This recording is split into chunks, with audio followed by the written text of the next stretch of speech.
আমাদের দেশের মানুষেরা সবাই কেন ঢাকামুখী, সবাই কেন রাজধানীমুখী?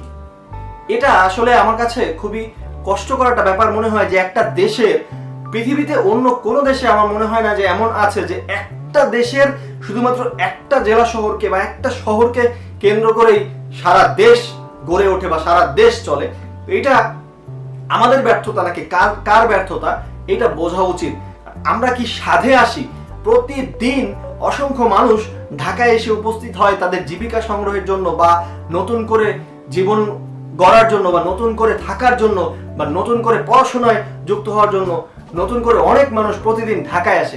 কেন এই আশা? আমরা কেন রাজধানীকে বিকেন্দ্রীকরণ করতে পারিনি? আমরা দেখতে পাই আমাদের অন্য একটা শহর আছে যেটাকে আমরা বাণিজ্যিক রাজধানী হিসেবে চিনে থাকি, কিন্তু সেই শহর থেকেও মানুষের চিকিৎসার জন্য ঢাকায় আসতে হয়। অর্থাৎ চট্টগ্রামের কথা আমি বলছিলাম।